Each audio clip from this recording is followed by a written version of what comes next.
guys, my name is Troy. Welcome back to my channel. Today we're going to talk about the final 3 episodes of Ironheart that debuted on Disney+.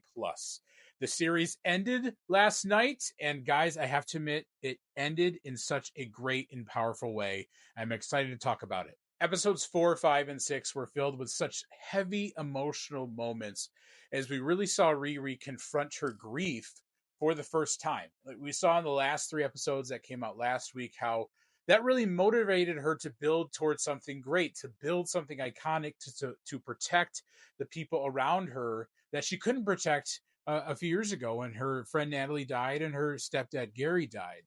And so we saw that build over episodes 1, 2, and 3 and kind of come to a head in these next 3 episodes that we got last night, where she's forced to really confront that with the people that she cares most about. There's just some really good interactions that she had, first with her mom. You know, somebody who just wanted Riri to confide in her, that Riri was kind of pushing away because she felt this need to protect her and to not let her into this space. And we see that come to a moment in, I believe it was in episode 5, where they're forced to have this conversation of, hey, what's going on? What's actually really happening? And there was a lot of healing that took place there. And I thought it was just so well written. It was so well acted by Dominique Thorne and the actress who plays her mom. I'm blanking on the name right now, but just it was such well acted by those two. And you really felt that strong mother-daughter connection there as they overcome that shared trauma together. And we also saw a big, powerful scene between Riri and Xavier. Also, as he meets the AI version of Natalie for the first time, and how he doesn't handle that very well, and how Riri's confronted with why she needs this AI feature, something that she didn't want at first, but that really grew on her, and she got comfortable again with having Natalie come around. And we even saw that later play out when they infuse magic in her suit, and she loses Natalie, and she freaks out and feels this desire to rebuild her again, that we see have big consequences at the end of the episode, which we'll talk about in a minute here. But just that scene with her and Xavier was so well done, as he is confronted with seeing his sister for the first time in this format, and kind of the ethics around that, and how he struggles with that. That was also super well done. Probably my favorite emotional moment from these episodes was when her mom and Natalie go back to Gary's shop as she starts working on her new suit. How they play that memory of the time where they were in the shop when she was younger, and the wrench falls on her head, and just a really powerful moment for both of them to see Gary come back to life in that moment, and how much that impacted her, and how the relationship was so positive for her, and how that was heavily influenced on her. And that, I think in that moment, it really clicks for Riri that, hey, it's okay to start to move past some of these things, to start growing from some of these things. And so that was my absolute favorite moment that we saw play out, as they both heal in that time together. We also saw the Hood's backstory, Anthony Ramos's character, and how he was motivated by this desire to overthrow his dad, how his dad was somebody who kind of kicked him out of the house at 12 and didn't really care for him, and how that motivated him to do these things, and how that quest for power ultimately led him nowhere. And we saw who was finally behind that.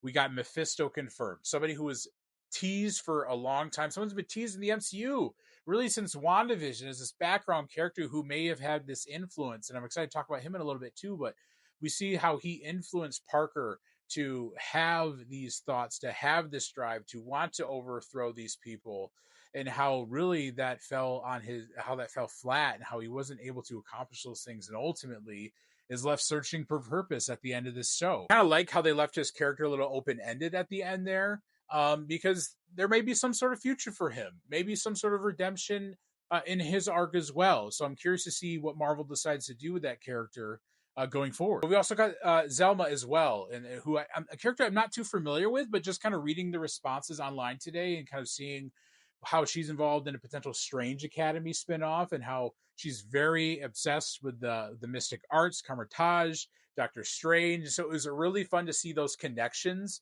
with the greater MCU, and kind of bringing things back to that character's world. And so I think she has a really interesting future ahead of her if Marvel decides to move forward with some sort of Strange Academy, especially when we have other characters like American Chavez out there, who is also beginning to explore the mystic arcs that we saw in Doctor Strange Multiverse of Madness. It all leads back to Mephisto. Sacha Baron Cohen portraying this character, I think very smartly in human form first, because I think if they jumped right into his devilish form right away, it may have been a little shocking, a little jarring. But I think in this way, that adds a little bit of mystery to the character still. I kind of like the twist where they were having you think it was going to be Dormammu, but us fans know, like we know what was going on, but just kind of a fun try to throw off the scent. But having Mephisto confirmed in this world is, I think, big for the future of the MCU on that street level magic mystic arts world and that part of the MCU. And I just think it was great having him in human form because it really highlights just how manipulative and chilling this guy can be and how easy it is that he can talk you into doing something that you ultimately don't want to do, which I think makes Riri's choice at the end of the show very interesting and also I think really relatable because again, with grief, it's not always this easy thing to overcome. How it could be messy, it can be confusing, how it can tempt you to seek out any sort of relief from what you're struggling with.